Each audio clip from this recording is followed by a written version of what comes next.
أعوذ بالله من الشيطان الرجيم. بسم الله الرحمن الرحيم.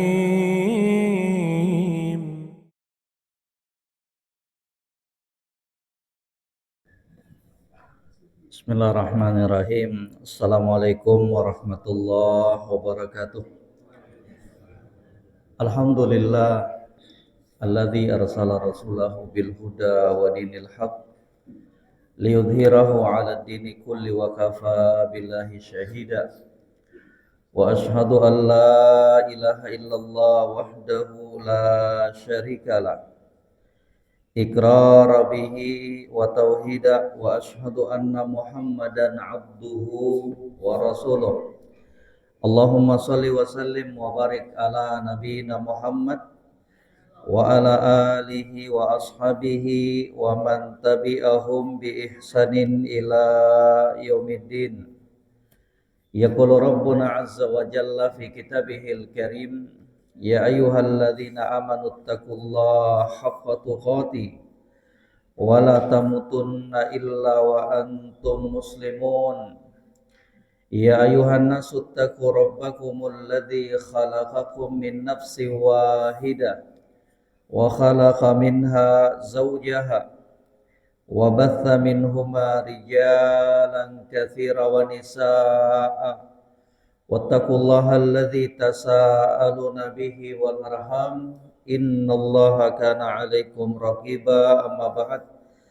Alhamdulillah, bapak-bapak, ibu-ibu, jamaah kaum muslimin dan muslimat yang kami muliakan, berjumpa di kesempatan subuh hari berbahagia ini.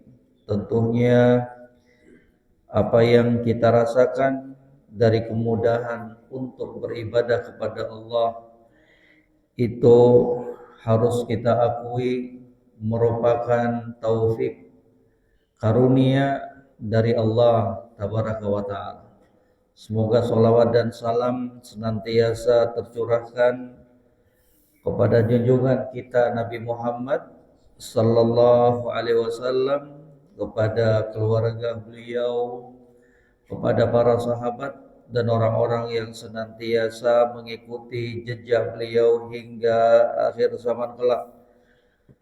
Di hadapan kita kelanjutan dari pelajaran dan kajian rutin dalam pembahasan kitab Furasu Kasbit Thawab wa Akthar min khamsa wa sab'in ba'dal mi'ah sababan fi dukhulil jannah.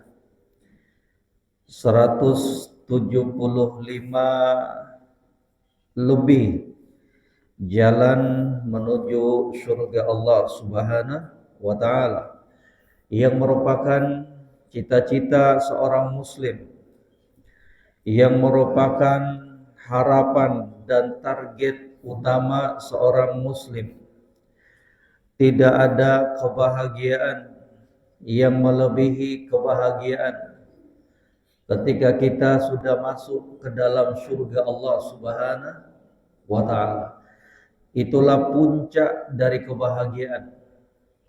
Itulah puncak dari kesuksesan seorang muslim dan muslimah.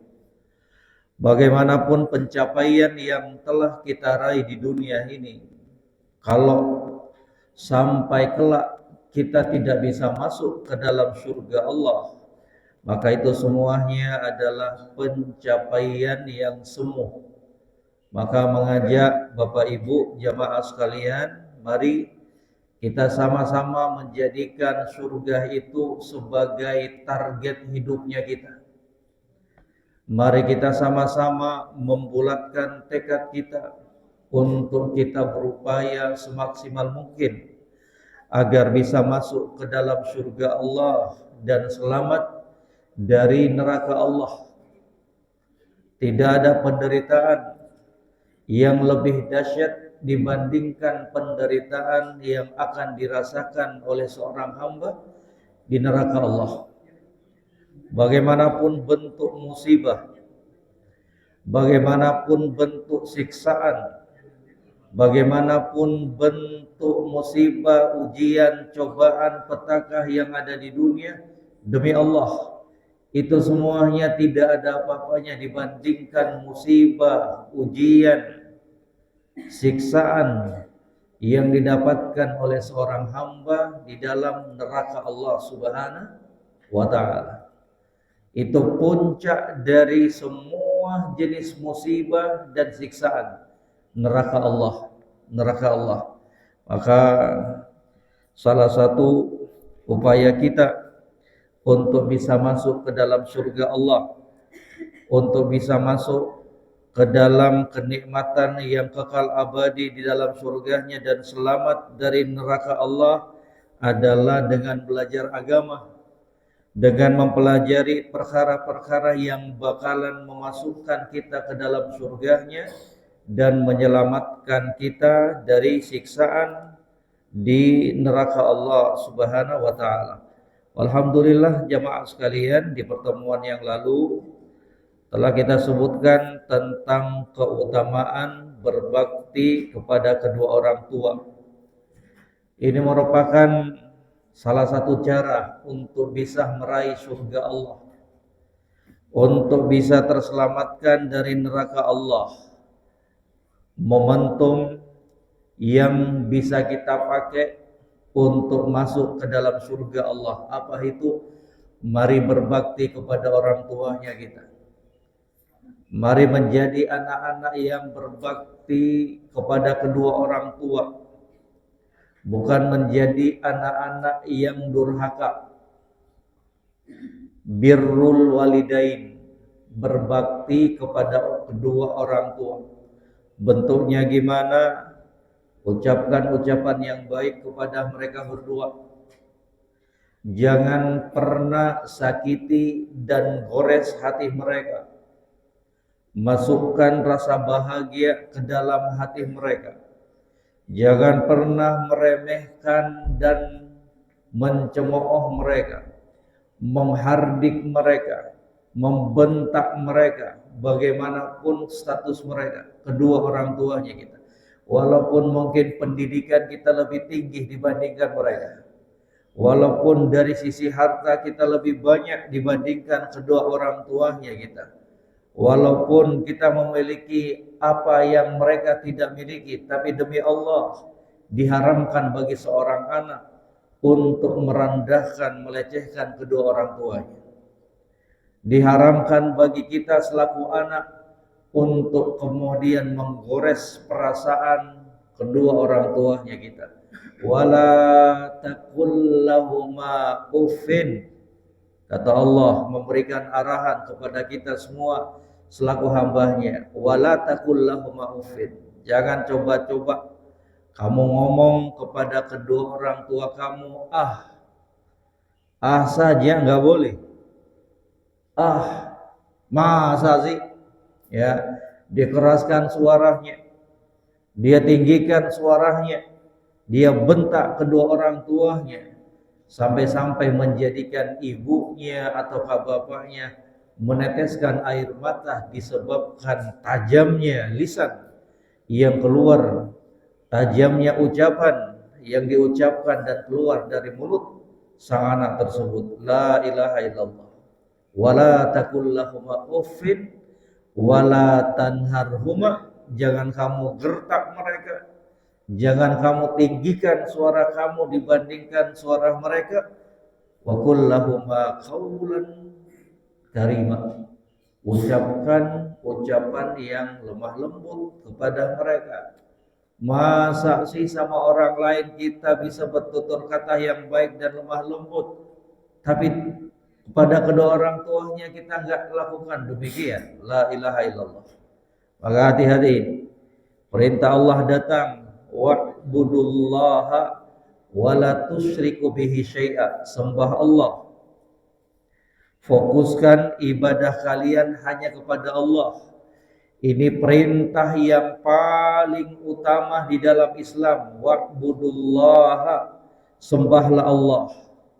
Sembahlah Allah. Jangan berbuat syirik. Kemudian Allah perintahkan amalan yang kedua yang tidak kalah hebatnya, wa bil walidaini ihsana, dan terhadap kedua orang tua kalian hendaknya kalian berbuat baik. Hati-hati, jangan menjadi anak durhaka. Jangan menjadi anak-anak yang tidak tahu membalas budi baik dari kedua orang tuanya kita. Wong sama orang lain aja jemaah sekalian. Kalau ada orang lain berbuat baik kepada kita, Islam telah menuntunkan kita untuk membalas kebaikan tersebut.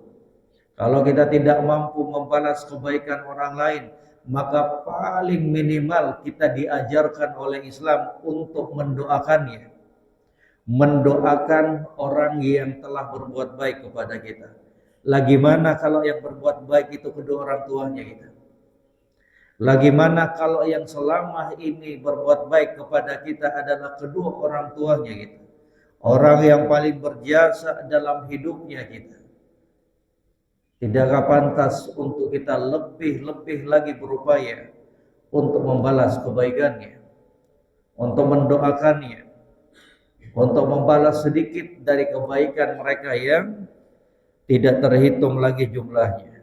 Karena jemaah sekalian, apapun yang dilakukan oleh seorang anak demi Allah tidak akan bisa membalas jasa dan kebaikan kedua orang tuanya.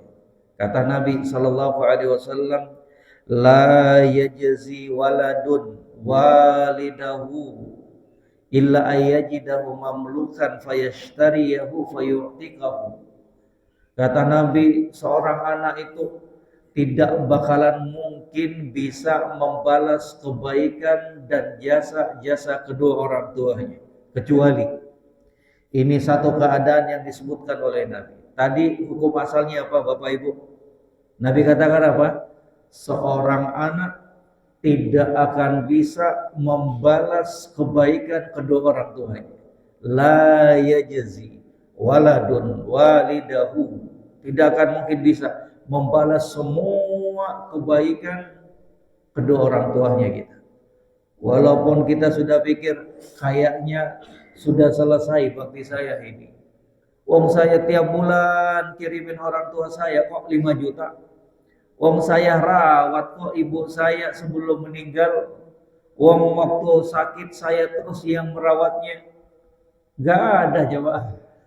Belum seberapa itu jemaah. Belum seberapa demi Allah. Belum seberapa.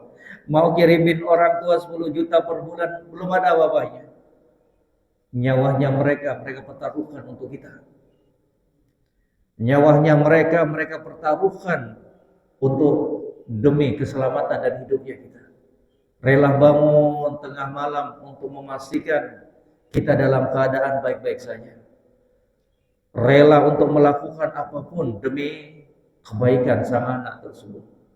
Jadi jemaah sekalian, jangan pernah selaku anak kemudian beranggapan bahwa kita sudah membalas semua kebaikan kedua orang tuanya. Illa ayyajidahu mamlukan fayashtariyahu fayu'tikahu. Kecuali kata Nabi, dia mendapati orang tuanya sebagai seorang budak hamba sahaya. Fayashtariyahu, kemudian dia tebus, dia bayar dari majikan orang tuanya tersebut. Budak kan ada tuannya, hamba sahaya aja majikannya. Maka dia sang anak ini beli dari sang majikan tersebut untuk membebaskan orang tuanya. Fayashtariyahu fayu'tiqahu, kemudian dia bebaskan ibu bapaknya tersebut yang tadinya statusnya sebagai abdun, sebagai hamba sahaya, menjadi apa? Hurrun, bebas, merdeka. Statusnya bukan lagi sebagai seorang budak hamba sahaya. Itulah satu kondisi yang telah diinformasikan oleh Nabi, bagaimana seorang anak itu akan bisa membalas kebaikan dan jasa dari kedua orang tua. Semoga Allah Subhanahu wa taala menganugerahkan dan membimbing kita semuanya untuk menjadi anak-anak yang soleh dan soleha kepada kedua orang tuanya kita. Bagaimanapun usianya kita, kitalah tetap seorang anak di hadapan kedua orang tuanya kita. Ingat jamaah, suatu perkara yang harus betul-betul kita tanamkan, bahwa kelakuan perbuatan kita kepada orang tuanya kita, insya Allah kalau itu baik, maka kebaikan pula yang akan kita rasakan dari anak-anaknya kita. Allah akan tampilkan anak-anak yang juga akan berbakti kepada kita. Al jaza min jinsil amal. Perbuatan itu, balasan dari Allah itu tergantung dari perbuatannya kita.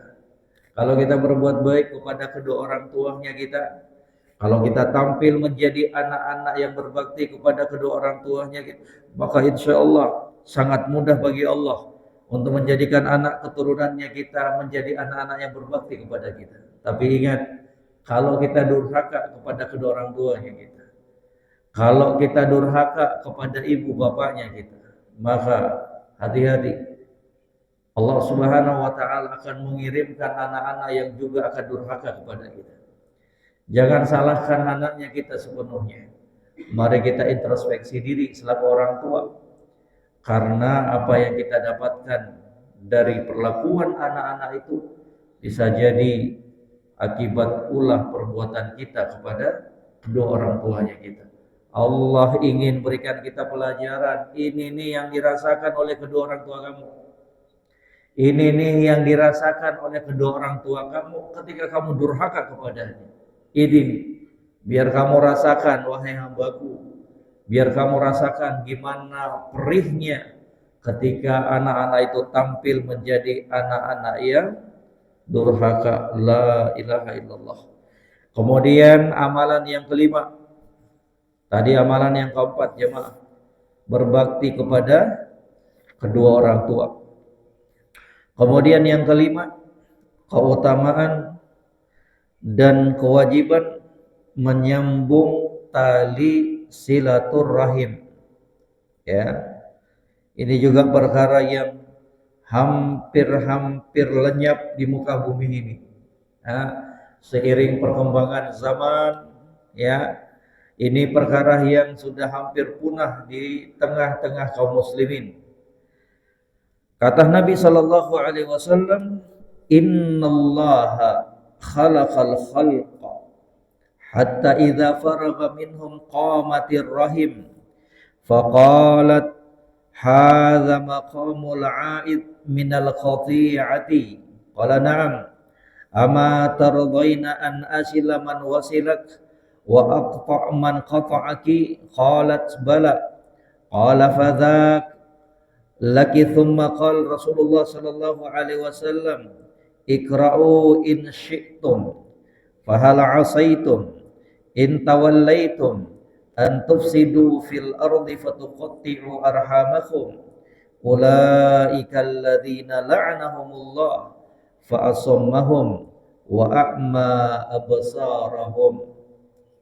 Kata Nabi sallallahu alaihi wasallam di dalam hadis yang diriwayatkan oleh Imam Muslim, kata Nabi sallallahu alaihi wasallam, sesungguhnya Allah menciptakan para makhluk, dan ketika Allah Subhanahu wa taala telah selesai dari penciptaan makhluk, maka Ar-Rahim, silaturahim tersebut berkata kepada Allah Subhanahu wa taala, ini adalah kedudukan orang yang berlindung kepadamu dari perbuatan memutuskan tali silaturahim. Maka Allah Subhanahu wa taala mengatakan, "Iya, apakah kamu suka jika aku menyambung orang yang menyambungmu dan memutus orang-orang yang memutusmu?" Maka Ar-Rahim tersebut mengatakan, tentu. Maka Allah Subhanahu wa taala berfirman, itulah orang yang kamu dapatkan. Kemudian Nabi sallallahu alaihi wasallam bersabda, bacalah jika kalian mau, fahal asaitum in tawallaitum an tufsidu fil ardi wa tuqatti'u arhamakum ulaika alladzina la'anahumullah fa'asammahum wa a'ma absarahum. Allah Subhanahu wa taala berfirman, dan apakah Kiranya kalian jika berpuasa di muka bumi ini, maka kalian akan berbuat kerusakan dan memutuskan hubungan kekeluargaan.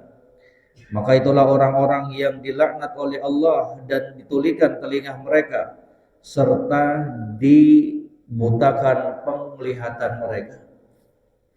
Di dalam hadis yang mulia ini, juga dalam petikan ayat yang dibacakan oleh Nabi sallallahu alaihi wasallam, memberikan pelajaran penting kepada kita selaku seorang muslim dan muslimah untuk betul-betul memperhatikan perkara yang satu ini. Jangan coba-coba untuk memutuskan hubungan silaturahim. Bapak Ibu, di dalam bahasa Arab itu dibedakan. Kalau hubungan baik antara seorang muslim kepada muslim yang lainnya, kalau ada orang yang ingin menyambung hubungan antara si A dan si B yang tidak ada hubungan kekeluargaan, itu namanya apa? Ziarah. Di dalam bahasa Arab, ziaratun, kunjungan. Ya, kalau kunjungan dan hubungan itu dibangun di antara keluarga, itu namanya apa? Silaturahim. Silaturahim. Jadi ada perbedaan. Cuman kalau dalam bahasa Indonesianya sama semua. Apa itu? Silaturahmi. Ya, silaturahmi. Sama semuanya. Jadi kita fokus bahwa yang itu masing-masing bagus, Ibu. Itu masing-masing bagus. Silaturahmi kepada saudara-saudara kita bagus walaupun nggak ada hubungan kekeluargaan. Jangan cuma mau datang ziarah, berkunjung kepada temannya kita, saudaranya kita sesama muslim, kalau ada tujuan tendensi duniawinya kita. Kalau mereka orang kaya, rajin kita datang, berjumpa dengannya, main, tanya, Pak, Bu, gimana keadaannya? Sehat enggak? Bu, saya mau main ke rumahnya, Bu. Kenapa? Karena temannya itu orang kaya. Karena temannya itu ada posisinya, giliran miskin, giliran nggak punya apa-apa, langsung diblokir nomornya. Nggak pernah lagi ditanya, Bu, gimana sehat? Pak, gimana Pak? Sehat Pak? Nggak boleh, nggak boleh. Ya, apalagi sampai memutuskan hubungan orang-orang yang masih ada hubungan darah dan kekerabatan dengan kita. Jadi itu Ibu, amalan kebaikan itu. Bapak, itu amalan kebaikan itu. Datang bersilaturahim, ziarah kepada saudaranya kita karena Allah, itu ibadah itu. Makanya Nabi Shallallahu Alaihi Wasallam pernah menceritakan kisah seorang lelaki, ya. Kata Nabi Shallallahu Alaihi Wasallam, anna rujulan zara akhan lahu fi qaryatin ukhra. Pernah ada kejadian, kata Nabi, ada seorang lelaki yang datang berziarah, berkunjung, bersilaturahim kepada saudaranya yang lainnya di daerah yang lain, di desa yang lain. Dia pergi, kemudian di tengah jalan Allah mengutus seorang malaikat dalam bentuk seorang laki-laki. Tanya nih, malaikat ini bertanya, yang bentuknya datang dalam bentuk seorang lelaki. Kata sang malaikat utusan Allah, ya fulan, malak, wahai fulan, ada apa dengan kamu? Katanya, uridu anazur akhan li fi hadhil qaryah. Saya ingin jenguk, saya ingin berziarah, saya ingin mengunjungi, saya ingin bersilaturahim kepada saudara saya semuslim, seiman, seakidah ke desa tersebut. Malaikat kembali bertanya, fahal laka min ni'matin tarubbuha? Kenapa kamu mau capek-capekkan keluar ongkos bensin kalau kita sekarang nih? Iya, keluar ongkos bensinnya kita untuk pergi ke temannya kita. Kata sang malaikat ini, fahal tarubbuha ala syai'in? Apakah kamu lakukan itu karena kamu ingin balas kebaikan dia? Katanya, lah, gak ada. Saya gak pernah berutang budi sama dia. Saya nggak pernah berutang jasa sama dia. Illa anni uhibbuhu fillah. Hanya saja saya lakukan ini karena saya cinta dia karena Allah Subhanahu wa taala. Maka demikianlah Bapak Ibu sekalian, ukhuwah, persaudaraan yang hakikat yang harus terjadi di tengah-tengah kaum muslimin adalah persaudaraan yang dibangun di atas tali Allah Subhanahu wa taala. Bukan karena tendensi duniawi, bukan karena adanya kepentingan. Kalau saudaranya miskin, hilang jabatannya, nggak pernah lagi dijenguk. Mau sakit, mau bangkrut, nggak peduli dia. Tapi giliran kaya, giliran punya jabatan, rajin dia jenguk. Kan demikian. Tapi apa? Kunjungan silaturahmi yang dilakukan karena kecintaan kepada saudaranya yang dibangun dengan dasar lillah karena Allah Subhanahu wa taala. Katanya, la ghaira anni uhibbuhu fillah. Enggak ada. Saya enggak pernah hutang budi sama dia. Hanya saja saya mengunjungi dia karena saya cinta dia karena Allah Subhanahu wa taala. Maka lihat Ibu, niatan yang baik berbalas kebaikan. Kata sang malaikat ini, fa inni rasulullah ilaik. Maka persaksikanlah saya itu adalah utusan Allah yang diutus untuk memberikan kabar kepada kamu bahwa Allah Subhanahu wa taala cinta kepada kamu sebagaimana kamu cinta kepada saudara kamu itu. Subhanallah. Pengumuman dari malaikat bahwasanya Allah cinta kepada sang hamba ini yang mau menyambung hubungan silaturahim kepada saudaranya. Apalagi kalau orang tersebut adalah orang-orang yang memiliki kekerabatan hubungan darah dengan kita. Pamannya kita, bibinya kita, adiknya kita, kakaknya kita. Jemaah sekalian, jangan pernah diputuskan. Jangan pernah diputuskan jemaah sekalian. Jaga hubungan baik tersebut.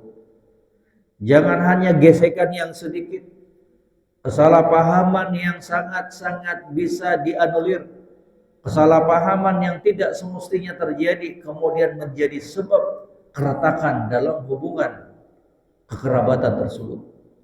Jangan sampai karena permasalahan yang sedikit kemudian setan mengambil bagian untuk merusak hubungan silaturahim tersebut. Na'udzubillah. Ini kan kenyataan, betul nggak Bapak Ibu? Gara-gara sepele aja nggak saling tegur sapa, padahal itu bibinya, padahal itu pamannya, padahal itu adik kandungnya, padahal itu kakak kandungnya, sampai-sampai diblokir nomornya, sampai-sampai ketika saudaranya datang, keluarganya datang nggak dibukain pintu. Kenapa? Sakit hati katanya. La ilaha illallah. Sudah berapa lama kita bergaul dengan mereka? Sudah berapa lama kita hidup dengan mereka? Belasan, puluhan tahun hanya gara-gara satu perkara. Kemudian hubungan yang telah kita bangun puluhan tahun tersebut harus kemudian terputus, harus kemudian rusak, hanya disebabkan satu ataukah dua permasalahan.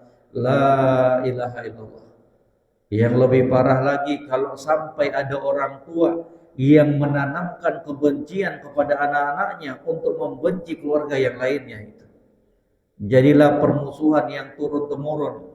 Bahkan sang anak pun, anak-anak di antara anak-anak tidak saling sapa, padahal itu keluarga mereka. Padahal itu sepupu mereka. Padahal itu paman mereka. Padahal itu bibinya mereka. La ilaha illallah. Maka ibu-ibu, bapak-bapak, ya, tolong diperhatikan perkara yang satu ini.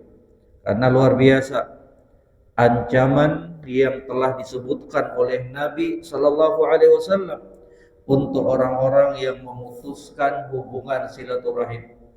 Kata Nabi, la yadkhulul jannah khati'ur rahim. Tidak bakalan masuk surga orang-orang yang memutuskan hubungan silaturahim tersebut. La ilaha illallah. Ini hati-hati. Jadi bukan cuman sekedar berzina, minum minuman keras, berjudi yang bisa memasukkan kita ke dalam neraka Allah. Ternyata memutuskan hubungan silaturahim juga ini apa? Termasuk perkara amalan yang bakalan bisa menyeret kita ke dalam neraka Allah Subhanahu wa taala. Diingat-ingat untuk kita semuanya, la yadkhulul jannah qati'ur rahim. Tidak bakalan masuk surga orang yang memutuskan tali silaturahim.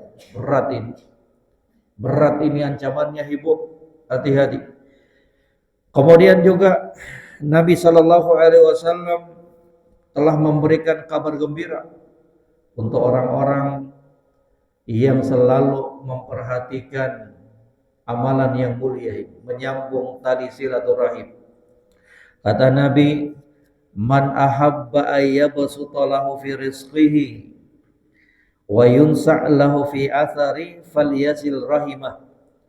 Barang siapa yang ingin diberikan kelapangan dalam rezekinya, dilapangkan rezekinya, diperbanyak rezekinya, pintu-pintu rezekinya semakin dibentangkan oleh Allah. Barang siapa yang menginginkan demikian, wa yunsa' lahu fi atharih, dipanjangkan umurnya. Artinya apa? Diberikan keberkahan dalam ilmu, dalam umurnya, dalam waktunya. Faliyasil rahimah, maka hendaknya dia senantiasa menyambung tali silaturahim. Ya, Ibu, ingin rezekinya kita dilapangkan oleh Allah, rajin-rajin apa? Silaturahim. Tapi silaturahim yang bermanfaat, bukan silaturahim untuk menggosipin orang. Iya, Bu. Bapak datang ke keluarga ini, tahu enggak ada gosip terbaru? Bukan itu. Tapi kita datang untuk mempererat ukhuwah, persaudaraan, terlebih khusus persaudaraan yang dibangun karena hubungan darah tersebut. Datang bawa buah, ya, bawa kue, itu lebih bagus lagi, Ibu. Sudah pahala silaturahim, dapat lagi pahala yang kedua, memberikan hadiah dan memasukkan rasa bahagia ke dalam hati seorang muslim. Itu pahala lagi itu. Bawa singgah dulu, mampir dulu beli kue, kalau ada duitnya kita, ya beli, ketok pintunya, berikan salam, ataukah di WA dulu, itu juga bagian dari adab. Ya. Kemudian datang, tanyakan keadaannya, ngobrol yang baik-baik, ya, ngobrol dalam perkara-perkara yang baik, ya, itu semuanya insya Allah akan menjadi sebab terbukanya pintu-pintu rezeki seorang hamba. Wa yunsa lahu fi atharihi, dan akan dipanjangkan umurnya. Panjangkan umur di sini maksudnya apa, jemaah sekalian? Sebagian ulama menafsirkan wa yunsa lahu fi ajali, artinya apa? Akan diberikan keberkahan di dalam umurnya tersebut. Ya, umurnya Allah takdirkan 45 tahun, tapi betul-betul berberkah. Banyak amalan kebaikan yang bisa dia lakukan. Ada pula sebagian ulama yang menafsirkan dan memberikan penjelasan wa yunsa lahu fi athari, akan dipanjangkan umurnya, betul-betul dipanjangkan umur secara hakiki. Artinya apa? Ada dua takdir yang telah ditetapkan oleh Allah. Disebutkan kalau sang hamba ini tidak menyambung silaturahim, maka umurnya sekian. Kalau sang hamba ini menyambung silaturahim, maka umurnya sekian, ditambahkan oleh Allah Subhanahu wa taala. Itu dua penafsiran yang disebutkan oleh para ulama. Akan tetapi kebanyakan para ulama kemudian berpendapat, dari pendapat yang lebih benar adalah apa? Diberikan keberkahan di dalam hidupnya. Terasa panjang umurnya yang berisikan keberkahan. 45 tahun, 50 tahun. Tapi Masya Allah, kebaikannya luar biasa.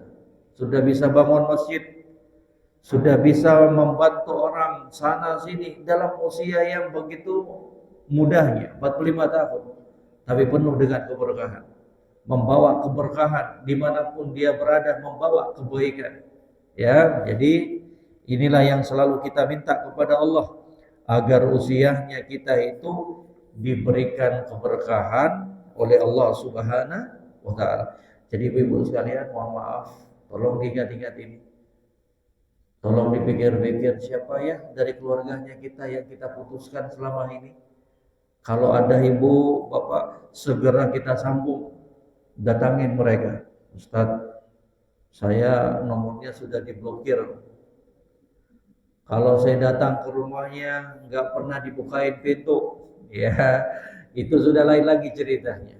Yang penting ibu sudah datang, bapak sudah datang, digembok pintunya, nggak mau dibukain, itu perkara antara dia dengan Allah Subhanahu wa taala. Tapi jangan kemudian membuat itu semuanya kita berputus asa. Kalau gitu saya blokir juga nomornya. Kalau gitu dia datang ke rumah saya akan gembok juga pintu rumah saya. Enggak demikian. Jangan dibalas demikian. Jangan dibalas. Jangan dibalas. Ya, jangan dibalas. Pekan depan ibu datang lagi. Bulan depan datang lagi. Ya, kalau memang sudah demikian tipenya, karakternya, kita doakan kepada Allah. Semoga Allah mengetok pintu hatinya, memberikan hidayah saudaranya kita tersebut agar kemudian dia bisa merubah sikap dan perbuatannya. Jadi kejelekan tidak sepantasnya untuk dibalas dengan kejelekan. Membalas kejelekan dengan kejelekan itu sah-sah saja, boleh-boleh saja dalam Islam, selama tidak melampaui batas. Akan tetapi yang terbaik adalah apa? Membalas kejelekan itu dengan kebaikan. Demikian pula, ya, demikian pula disebutkan di sini, wa an Anas bin Malik radhiyallahu taala an mauqufan babani yu'ajjalani fid dunya. Katanya dari Anas bin Malik radhiyallahu taala an, mauqufan. Mauquf itu artinya itu ucapannya Anas bin Malik, bukan ucapan Nabi sallallahu alaihi wasallam. Ucapannya sahabat ini. Ya, kalau dikatakan an Anas bin Malik marfu'an, kalau marfu'an berarti itu ucapan Nabi sallallahu alaihi wasallam yang diriwayatkan dari Anas. Kalau mauqufan artinya itu sanadnya berhenti kepada Anas bin Malik doang, bukan ucapan Nabi. Jadi ini bukan hadis Nabi, tapi ini athar, ucapan dari sahabat yang mulia. Katanya babani yu'ajjilani fid dunya al-baghyu wa qati'atur rahim. Dua pintu yang bakalan disegerakan siksaannya di dunia, tidak akan ditunda-tunda oleh Allah Subhanahu wa taala. Apa itu? Kezaliman dan memutus tali silaturahim. Hati-hati dua ini. Ya, kata Anas bin Malik, dua pintu yang hukumannya, siksaannya itu tidak akan ditangguhkan. Apa itu? Dosa kezaliman yang kita lakukan kepada orang lain. Yang kedua, dosa memutuskan hubungan silaturahim. Bahaya ini. Al-baghyu, sikap sewenang-wenang kepada orang lain, kezaliman kepada orang lain, baik dalam bentuk kita robek kehormatan dan harga dirinya, ataukah yang kedua kata para ulama, kezaliman, sewenang-wenangan tersebut dalam bentuk mengambil harta mereka, kita rampas secara paksa, kita ambil dengan cara menipunya. Ataukah yang ketiga, kezaliman dalam bentuk darah dengan kita membunuh mereka, ataukah kita dengan pukul mereka. Hati-hati. Kezaliman ini yang telah diharamkan secara jelas oleh Allah di dalam hadits qudsi. Kata Nabi sallallahu alaihi wasallam, menukilkan firman Allah Subhanahu wa taala, ya ibadi inni haramtu zulma ala nafsi faj'altuhu bainakum muharraman fala tadzalamu. Wahai hamba-hambaku, aku telah mengharamkan untuk diriku kezaliman. Allah enggak pernah berbuat zalim kepada hambanya. Allah enggak pernah menganiaya hambanya. Gak pernah itu. Itu mustahil. Jangan kemudian kita mengatakan Allah gak adil kepada saya. Allah berbuat zalim kepada saya. Na'udzubillah. Hati-hati. Jangan sampai ucapan itu keluar dari mulut seorang muslim dan muslimah. Hanya dengan beragam musibah yang Allah timpakan kepada kita, kemudian kita mengatakan Allah gak adil, Allah berbuat zalim kepada saya. La ilaha illallah. Wa ma rabbuka bidzallamin lil 'abid. Rabb kamu Allah tidak pernah berbuat zalim kepada hambanya. Titik. Allah gak pernah zalimi kita. Apa yang kita rasakan dari musibah, ujian, petaka bisa jadi itu semua karena ulah perbuatan kita sendiri. Jangan salahkan Allah. Inni haramtu dzulma faj'altuhu muharraman bainakum, dan aku jadikan kezaliman itu juga haram di antara kalian. Fala tawalamu, dan janganlah kalian saling menzalimi, saling menganiaya satu dengan yang lainnya. Hati-hati ya. Kemudian dosa yang berikutnya apa itu? Qati'atur rahim, memutuskan hubungan silaturahim. Segera disambung, segera disambung, segera diperbaiki. Kalau hubungan silaturahim tersebut terputus, entah dengan pamannya kita, bibinya kita, adik kandungnya kita, kakak kandungnya kita, keponakannya kita, cucunya kita, segera disambung. Segera disambung. Jangan sampai kemudian semua itu menghalangi kita dengan surga Allah Subhanahu wa ta'ala. Jangan sampai kesemua itu kemudian menghambat dan mempersempit rezekinya kita. Jangan sampai kesemua itu dari dosa silaturahim tersebut yang tidak kita sambung kemudian menjadikan umur dan usianya kita tidak diberkahi oleh Allah Subhanahu wa ta'ala.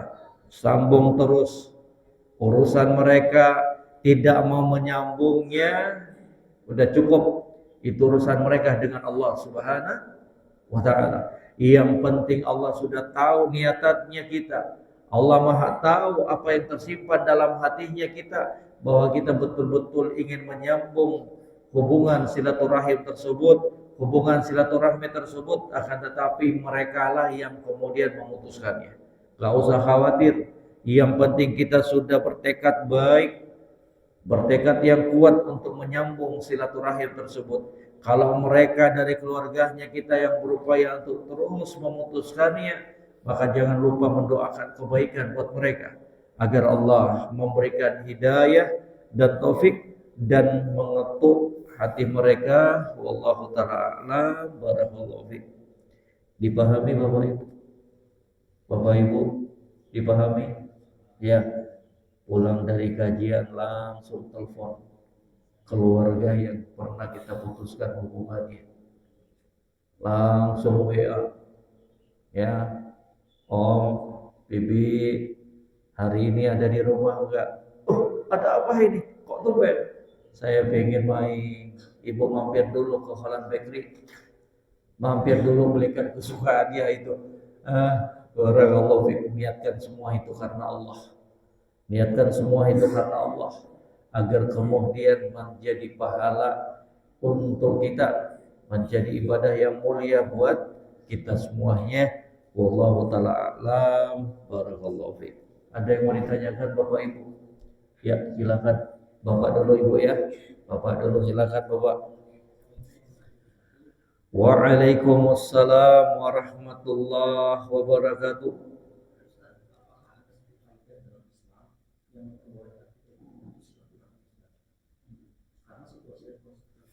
Masya Allah.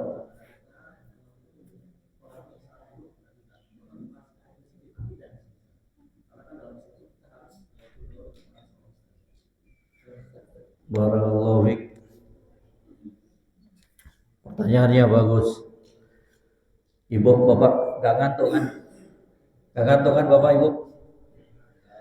Katanya, apakah ada batasan di dalam Islam yang kemudian memperbolehkan seseorang itu untuk memutus hubungan silaturahim? artinya dia boikot saudaranya tersebut. Ya, dia nggak tegur sapa. Ya, di dalam Islam kata Nabi Shallallahu Alaihi Wasallam, la yahillu li muslimin ayah jura akhahu fauqa thalatha layalin. Tidak halal, tidak diperbolehkan bagi seorang muslim ayah jura akhahu fauqa thalatha layalin. Tidak halal, tidak diperbolehkan bagi seorang muslim untuk memboikot, untuk memutuskan hubungan dengan saudaranya muslim yang lainnya lebih dari 3 hari. 3 hari, batasnya 3 hari. Ibu sebel sama teman, ibu bapak sebel dengan tetangga, ya, sebel, manusia biasa, sebel. Kok sampahnya dibuang ke rumah kita, ya? Sebel, ya. Itu untuk mengobati kesebelannya ibu bapak. Islam datang untuk memberikan ruang meluapkannya selama berapa? 3 hari doang. 3 hari doang. Ya, itu batal maksimalnya itu. Lebih dari 3 hari dosa kita. Ya, sebel kita diamkan, kita nggak tegur, boleh. Dalam kacamata Islam boleh. Tapi apa? Jarak maksimalnya berapa? 3 hari. Itulah hebatnya Islam, untuk memberikan ruang ke dalam apa? Dirinya kita. Setelah itu apa? 3 hari kemudian, yang lebih bagus kurang 3 hari, besok sudah senyum kembali. Besok sudah senyum kembali kepada tetangganya, kepada temannya, kepada saudaranya, sahabatnya. Tapi yang lebih bagus dari semua itu adalah apa? Menjadi orang-orang yang pemaaf. Yang lebih hebat dari semua itu menjadi orang-orang yang selalu membuka pintu hati kita menerima kekhilafan orang lain.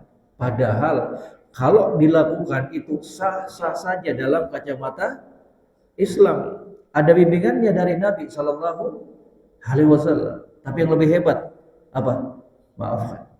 Maafkan. Itu yang lebih bagus. Membalas kejelekan dengan apa? Kebaikan. Dan itu tidak akan bisa dilakukan kecuali orang-orang yang memiliki jiwa yang besar, yang mendapatkan taufik, hidayah, rahmat dari Allah Subhanahu wa ta'ala. Itu kalau kata para ulama urusannya perkara-perkara dunia. Kalau perkara agama beda lagi. Bisa lebih dari 3 hari. Ada seorang suami ingin memberikan pelajaran kepada istrinya karena istrinya durhaka, melawan kepada suami, maka boleh bagi sang suami tersebut untuk mendiamkan istrinya lebih dari 3 hari. Sampai kapan? Sampai dia kapok untuk dia mengakui kesalahannya. Jadi pemboikotan, ya, pemutusan hubungan itu hanya dalam rangka untuk apa? Menyadarkan orang tersebut bahwa dia itu salah. Itu tujuannya. Untuk dia menjadi pribadi yang lebih bagus. Boleh lebih dari 3 hari. Untuk sang istri itu didiamkan, untuk diboikot boleh sebagai bentuk pelajaran. Ternyata dia salah. Kenapa? Berbuat maksiat kepada suaminya, enggak taat kepada suaminya. Diperintahkan suaminya, kamu selama saya pergi kerja ke Bali, ke Papua, ke Sulawesi, jangan keluar rumah.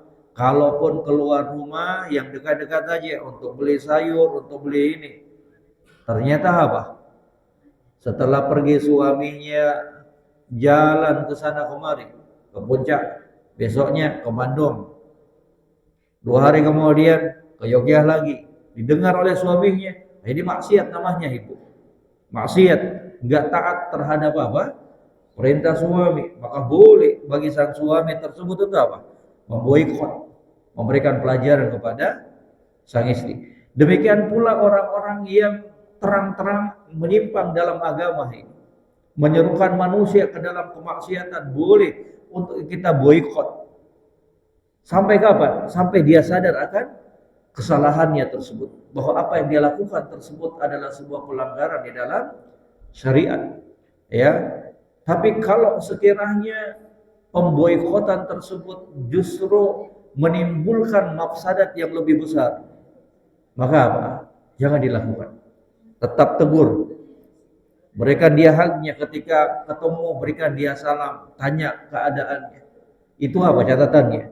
Kalau dikhawatirkan pemboikotan tersebut justru menimbulkan kerusakan yang lebih besar. Ingin dibunuh kita, itu kan kerusakannya lebih besar itu. Keluarganya kita terancam. Nah, itu maka apa? Tidak boleh menghilangkan sebuah kemungkaran yang bisa mendatangkan kemungkaran yang lebih besar. Itu kaidah dalam beragama, bahwa pemboikotan itu hanya dilakukan untuk mendatangkan kebaikan. Kalau tidak ada kebaikan di dalamnya, maka apa? Dihentikan. Dihentikan. Wallahu ta'ala a'lam. Barakallahu fiik. Ada yang lain Bapak Ibu? Ya, Ibu silakan Ibu. Waalaikumsalam warahmatullahi wabarakatuh. Sehat selalu buat Ibu sekeluarga. Yang tadi saya sampaikan nomor 5 itu kan mengenai silaturahim. Bedanya dengan silaturahmi apa? Ya, itu tadi yang saya jelaskan Ibu. Itu istilah doang dalam bahasa Indonesia. Silaturahim dengan silaturahmi. Kalau dalam bahasa Arab Ibu, kalau dalam bahasa Arab silaturahim, yang namanya rahim, itu hanya dipakai untuk menyambung hubungan dengan orang-orang yang ada hubungan darah dengan kita, yang ada hubungan kekeluargaan secara keturunan kepada kita, paman kita, bibi kita, adik kita, kakak kita, cucu kita, ponakan kita. Paham Ibu? Paham Ibu? Itu apa itu? Silaturahim. Silaturahim. Tapi kalau dalam bahasa Indonesia umum dia, silaturahmi baik kepada apa? Teman, tetangga, kawan lama, ataukah keluarganya kita, sama semua. Silaturahmi. Itu bahasa Indonesia itu. Silaturahmi, ya. Silaturahmi umum. Mau ada hubungan keluarga ataukah tidak, mau ada hubungan darah ataukah tidak, terkumpul dalam satu kata apa? Silaturahmi. Beda dengan silaturahim dalam bahasa Arab, ya. Makanya nggak ada dalam bahasa silaturahim, silaturahmah, nggak ada itu. Yang ada apa?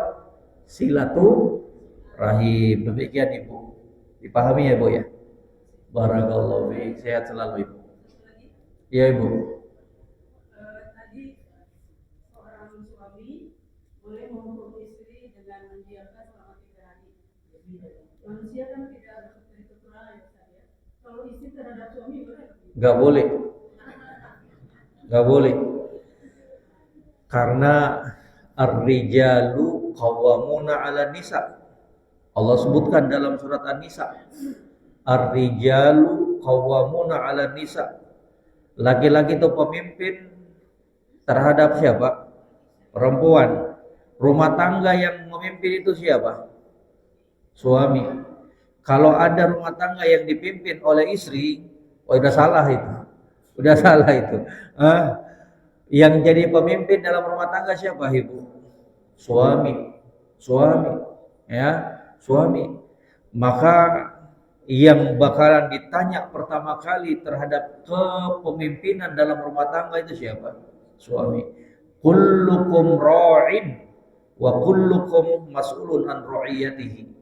Farrajul ra'iyatun fi baitihi wa huwa mas'ulun an ra'iyatihi. Setiap kalian itu adalah pemimpin, dan setiap pemimpin itu akan dimintai pertanggungjawaban, dan seorang suami itu adalah pemimpin dalam rumah tangganya. Enggak ada itu. Kalau ada istri yang enggak sholat, kalau ada istri yang malas-malasan sholat, yang ditanya siapa? Suaminya. Kenapa kamu enggak perhatikan? Kenapa kamu enggak bimbing istri kamu, anak kamu? Tapi kalau ada suami yang malas-malasan sholat, Istri itu nggak ditanya, kenapa kamu nggak bimbing suami kamu? Paham ya ibu ya? Tapi bukan berarti ketika ibu mendapati suami malas-malasan sholat, nggak apa-apa, cuekin aja. Saya kan nggak ditanya, bukan demikian. Tapi ingatkan sebagai bentuk sayangnya kita kepada sang suami, kan kita pengen masuk surga bersama suami dan anak-anaknya kita.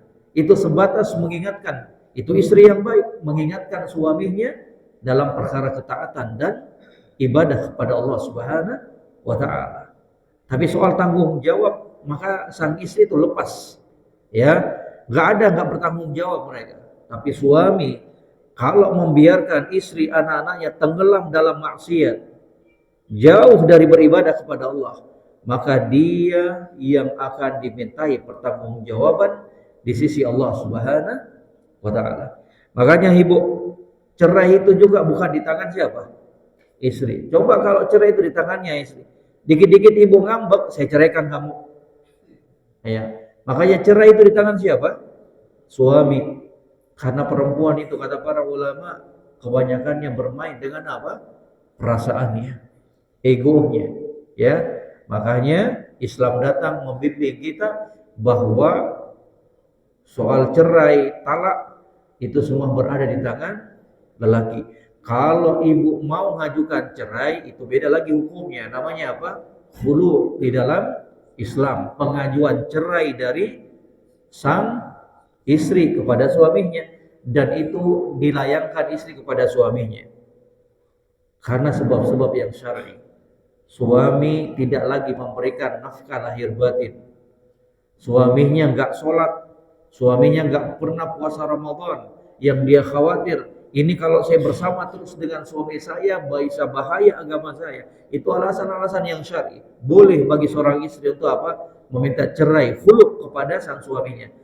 Kalau suaminya nggak setuju, maka boleh dia layangkan ya khulu tersebut kepada siapa? Pihak pemerintah. Dalam hal ini apa? KUA datang. Ya, tapi itu semuanya apa? Kalau ada alasan-alasan yang syar'i. Seorang istri, seorang wanita diharamkan untuk menuntut cerai tanpa adalah alasan yang syar'i di sisi Allah Subhanahu wa taala. Makanya Nabi katakan apa? Ayyumam ra'atin sa'alat zawjaha at-talaq fi ghairi maduna ba'sin faharamun 'alaiha raihatul jannah. Istri mana saja yang nuntut cerai kepada suaminya tanpa adanya alasan yang dibenarkan dalam syariat, maka akan diharamkan bagi sang wanita tersebut untuk mencium aroma surga Allah Subhanahu wa taala. Jadi nggak boleh dikit-dikit marah, ngambek, saya minta cerai, pulangkan saya. Nggak boleh, nggak boleh. Asal rumah tangga itu untuk dipertahankan, bagaimanapun gejolaknya, bagaimanapun anginnya, seribut apapun, maka hukum asal seorang muslim tetap menjaga keutuhan rumah tangganya. Jadi demikian ibu, ya. Jadi nggak boleh kemudian ya seorang istri memboikot suaminya. Nggak ada ajaran dalam Islam yang demikian itu. Ya, memboikot istrinya, nggak mau tidur seranjang dengan istrinya, nggak boleh. Tapi suami punya hak demikian. Ya, dia boleh untuk mendiamkan istrinya. Dia boleh untuk tidak mau tidur seranjang dengan istrinya kalau istrinya tersebut apa? Melakukan pelanggaran-pelanggaran di dalam Islam. Wallahu taala a'lam. Barakallahu fiik. Ada yang lain ibu bapak? Silakan ibu, bapak ibu dulu.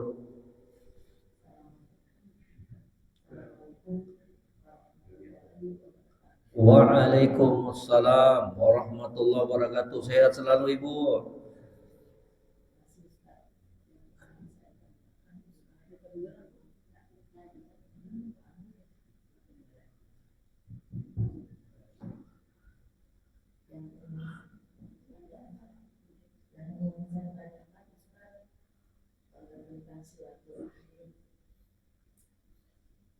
Biasanya misalnya gini Ustaz, seorang laki-laki bertamu kepada seorang wanita.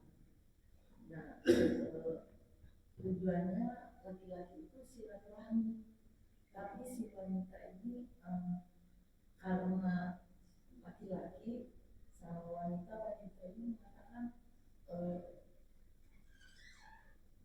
nggak mau keluar sih. Iya, nggak mau menerima tamunya. Iya. Berbohong aja supaya cepat selesai bahwa si wanita itu nggak ada, padahal wanita itu ada. Tujuannya apa Ibu? Nggak ada hubungan keluarga. Nggak ada. Iya. Bukan siapa-siapa. Tujuannya untuk apa? Silaturahmi. Silaturahmi kan ada tendensinya. Silaturahmi dengan wanita itu gitu. Iya kan ada tujuannya. Cuma ngomong silaturahim aja. Iya. Nggak tahu tujuannya. Iya betul. Iya kalau sehat selalu Ibu. Bagus pertanyaannya Ibu. Katanya gimana tuh? Berdosa nggak si wanita itu? Masya Allah. Barakallahu fiik. Barakallahu fiik. Waalaikumsalam warahmatullahi wabarakatuh. Masya Allah pertanyaannya bagus Ibu. Gimana tuh kalau ada laki-laki ingin bersilaturahim kepada seorang wanita? Ini kalau ada kunjungan ini biasanya Pak, ada udang di balik batu. Ya Bu. Jadi kalau ada laki-laki ajnabi yang bukan mahramnya sang perempuan ini, asing, nggak ada hubungan darah, nggak ada hubungan kekeluargaan, ya, entah dia dapat nomor WA dari mana sang perempuan tersebut, maaf Mbak, saya pingin silaturahim dong ke rumahnya, boleh nggak, ya? Maka kalau demikian modelnya, bentuknya ngajak silaturahim bertemu berdua, maka itu nggak diperbolehkan. Itu nggak diperbolehkan dalam syariat. Kalau sang laki-laki ini tujuannya untuk berta'aruf, itu gentle, jantan itu, langsung datangi perempuan yang hendak dia nikahi, datang, ketemu langsung sama orang tuanya, nggak usah pakai main-main silaturahim sekarang. Gimana sudah bangun sholat tahajud? Gimana sudah sahuran? Nggak usah, langsung datang aja. Nggak mungkin ibu, apalagi di zaman sekarang Ibu, nggak mungkin ada laki-laki datang berziarah silaturahmi kalau nggak ada tujuannya, betul nggak? Betul nggak? Ibu setuju nggak? Pasti ada tujuannya itu.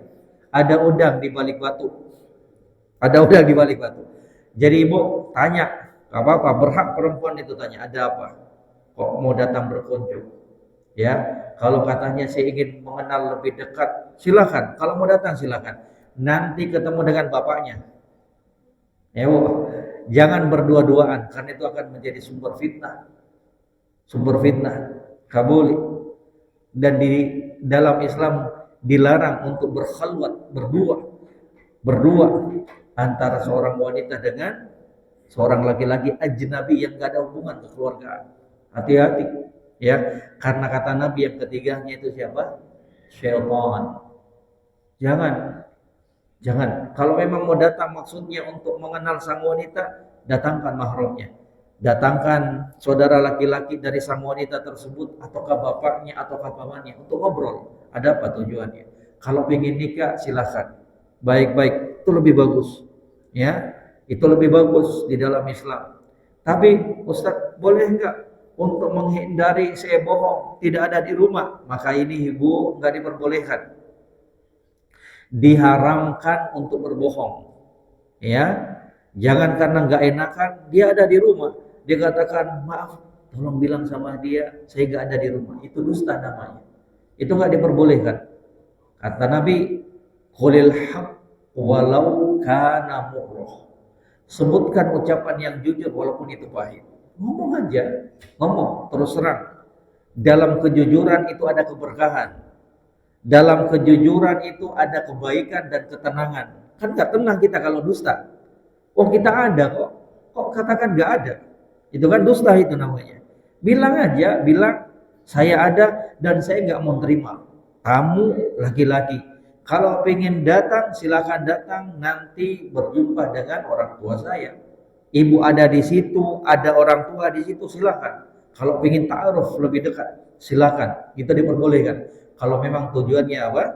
Untuk bertaruh, untuk mengenal lebih dekat sebelum melangkah ke jenjang yang lebih serius, yaitu pernikahan. Jadi nggak boleh berbohong.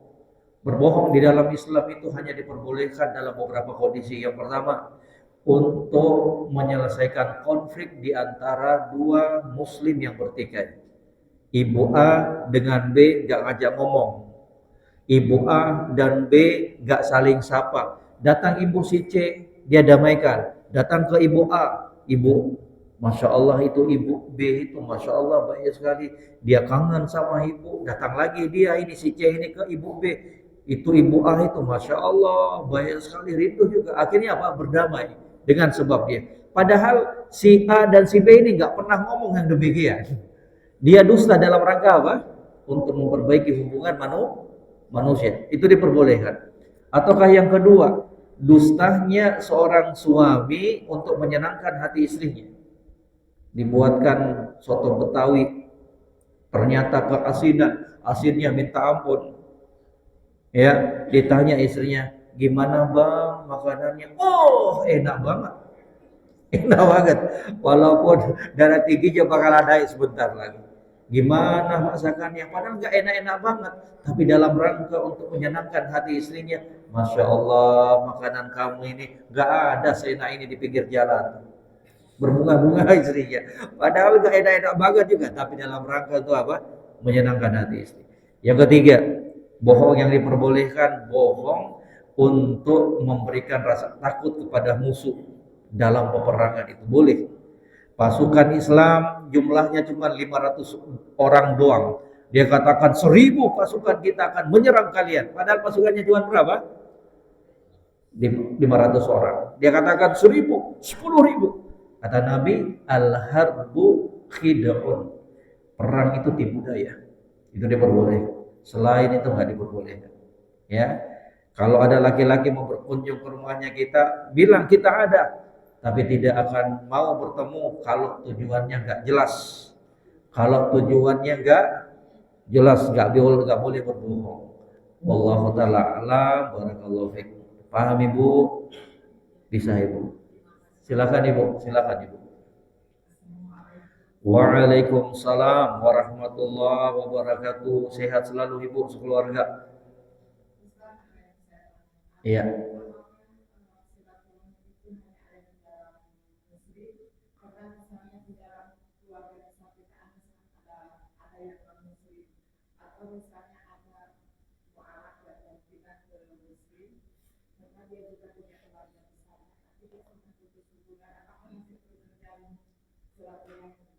Masya Allah, ibu sehat selalu. Bagus pertanyaannya, bagus. Katanya apakah silaturahim itu hanya ada di antara sesama muslim dengan muslim yang lainnya? Ya, tidak dengan muslim dengan agama yang lainnya, walaupun ada hubungan kekeluargaan, ada hubungan darah, jawabannya tetap ada. Tetap ada. Selama orang tersebut non muslim tersebut tidak memusuhi Islam, tidak menampakkan kebenciannya ke dalam Islam. Jadi ibu kalau misalkan ada paman, bibi yang maaf non muslim masih kafir ataukah dia qadarullah murtad, maka ibu kita masih berkewajiban untuk apa? Menyambung silaturahim. Bisa jadi dengan silaturahimnya kita tersebut kemudian apa? Dia kembali kepada Islam. Dia mendapatkan hidayah lewat kita. Paham ya Bu ya? Jangan gara-gara pamannya kita, bibinya kita non muslim kemudian kita cuekin. Kalau bukan kita siapa lagi Bu yang akan berdakwah ngajak dia? Paham ya Bu ya? Jadi tetap lakukan hubungan silaturahim tersebut. Selama keluarganya kita yang non muslim tersebut bukan non muslim yang membenci Islam, yang benci kepada agama Allah, dia berjalan sesuai dengan keyakinan dia saja. Dia nggak menampakkan kebenciannya kepada kita, tidak mau menunjukkan kebenciannya kepada Islam. Ibu datang, ya. Jangankan orang itu, teman-teman kita, misalkan ada temannya kita, rekan kerjanya kita yang non muslim, boleh bagi kita untuk ziarah kepadanya, bawakan hadiah, boleh, karena bisa jadi itu menjadi sebab dia terketuk untuk mempelajari Islam, untuk mengenal Islam. Karena berapa banyak orang yang masuk ke dalam Islam tersentuh bukan dengan kata-kata, tapi dengan apa? perbuatan. Dia melihat, Masya Allah, akhlaknya muslim, akhlaknya seorang muslimah. Jadi terkadang berdakwah, ngajak manusia ke dalam Islam dengan perbuatan itu lebih mengena dan menyentuh dibandingkan dengan ribuan kata yang kita bingkai melalui mulutnya kita. Lakukan itu ibu, lakukan itu. Wallahu ta'ala a'lam. Barakallahu fiik. Oh iya, silakan Bapak, silakan Bapak. Yang terakhir ya. Takut makanannya dingin nanti. Silakan Bapak, sehat selalu Bapak sekeluarga. Balik lagi kalau saya yang berbakti ke orang tua. Masya Allah. Iya. Sekali kan penjelasannya berbakti kepada yang masih hidup ya. Gimana kalau kita yang orang tua kita sudah wafat, itu kan apalagi kita sebagai orang tua juga udah jadi orang tua, tapi orang tua kita wafat dulu udah lama sekali gitu Masya ya. Allah. Nah, kita ini juga udah jadi kakek, jadi nenek itu kan, tapi berbakti pada orang tua selain mendoakan orang tua, gimana lagi cara? Masya Allah Bapak. Semoga orang tua Bapak diberikan rahmat oleh Allah, diampuni dosa-dosanya. Semoga orang-orang tuanya kita yang sudah wafat diberikan tempat yang mulia di sisi Allah Subhanahu wa Ta'ala. Pertanyaannya bagus.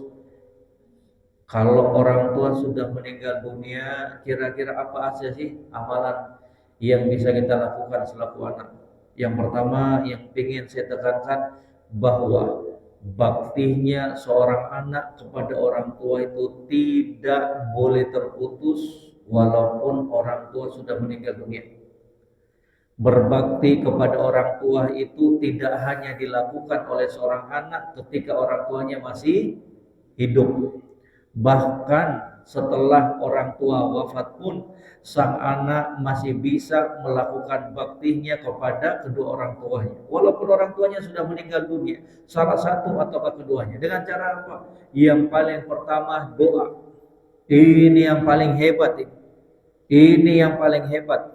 Doanya anak yang soleh kepada orang tuanya yang sudah meninggal dunia. Yang kedua, bersedekah. Bersedekah. Ada pembangunan masjid, ada sedekah untuk membantu fakir miskin, janda yang kurang mampu, keluarkan. Niatkan untuk kedua orang tuanya kita. Itu boleh dan akan sampai pahalanya insya Allah. Beli mushaf Al-Quran 10, 20, sumbangkan ke masjid, sumbangkan ke tahfidzul Quran. Setiap orang yang baca itu niatkan untuk orang tuanya kita. Wakafnya itu niatkan untuk kedua orang tuanya kita.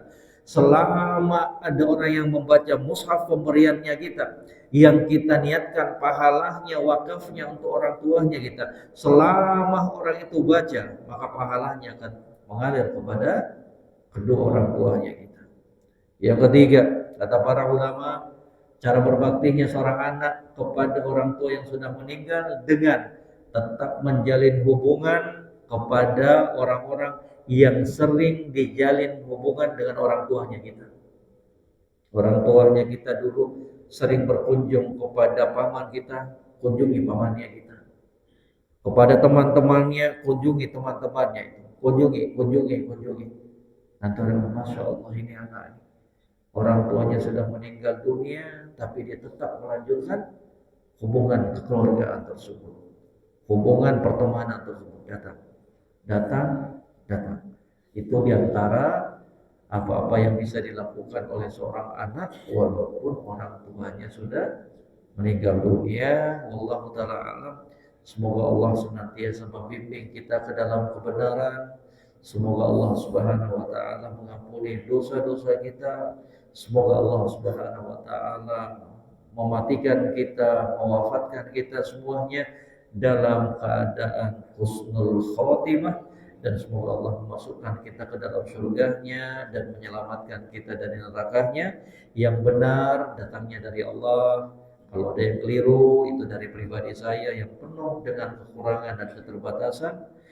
Kekhilafan juga datangnya dari syaitan. Wa akhiru da'wana alhamdulillahirabbil alamin. Terima kasih banyak kepada Bapak Ibu sekalian yang telah berkenan untuk sama-sama kita saling mengingatkan dalam perkara kebaikan. Wa akhiru da'wana alhamdulillahi rabbil alamin. Subhanakallahumma wa bihamdik Asyhadu an la ilaha illa anta astaghfiruka wa atubu ilaik. Wassalamualaikum warahmatullahi wabarakatuh.